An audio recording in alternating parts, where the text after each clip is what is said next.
Insoumise. Donc aujourd'hui, cette conférence de presse, Jean-Luc Mélenchon, et le fait qu'il pointe du doigt cette vidéo intervient après sa déclaration, plutôt son interview sur le service public, où il avait parlé d'un grave incident ou d'un meurtre commis dans la dernière semaine de la campagne présidentielle et son instrumentalisation. Donc c'est la diversion que vous faites aujourd'hui chez les Insoumis?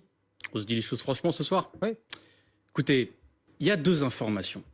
Il y en a une, c'est la déclaration de Jean-Luc Mélenchon dimanche. C'en est une, dans le cadre du débat démocratique. Il y en a qui réagissent, d'autres qui s'en foutent. Il y en a qui sont choqués, d'autres qui n'y voient pas. Et vous êtes?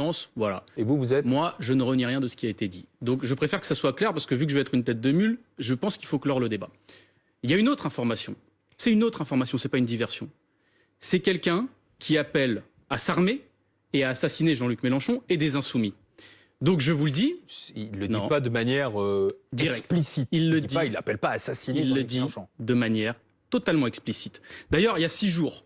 Il y a 6 jours sur mon propre. Non, mais je veux dire, ça sort opportunément au lendemain de la mise en difficulté de Jean-Luc Mélenchon. Ah, c'est de notre faute? Non, je dis que vous l'utilisez opportunément au lendemain de la mise en difficulté de Jean-Luc Mélenchon. Je veux vous dire les choses franchement. En plus, je suis bien reçu ici, il n'y a pas de problème. On a toujours eu les bons débats. Voilà. Les médias ne sont pas responsables de ce que peuvent faire des illuminés d'extrême droite. Hein. Les médias ne sont pas responsables qu'il n'y ait que 24 heures dans une journée, que les chaînes d'information en continu, c'est compliqué. Mais par contre, c'est une faute morale, monsieur, je vous le dis, de mettre sur le même plan ces deux événements. On doit tous se défendre. Vous savez, vous parlez d'un contre-feu. Moi, je pense qu'on a besoin d'un contre-feu démocratique parce que vous êtes les prochains sur la liste, les journalistes. Je vous le dis parce que ce monsieur... Mais vous savez... vous dites que vous êtes les prochains sur la liste. Oui. C'est grave ce que vous dites, écoutez, Guiraud. vous savez ce qu'il a tweeté, ce youtubeur Papacito? Je vais vous le lire, je vais vous lire la citation.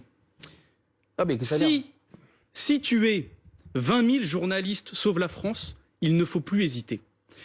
Ayez de l'orgueil pour votre profession. D'accord. C'est le sujet du jour. Qu'on ne s'attache plus à ce qu'a dit Jean-Luc Mélenchon hier. On en a parlé 24 heures. C'est bon, c'est bon.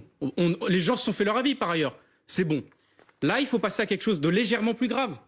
Qui a un appel à assassiner les gens? Je vous le dis, ça serait une faute morale de considérer que c'est juste une diversion. Non, traitez le sujet, traitez-le, c'est important. Xavier Iacovelli.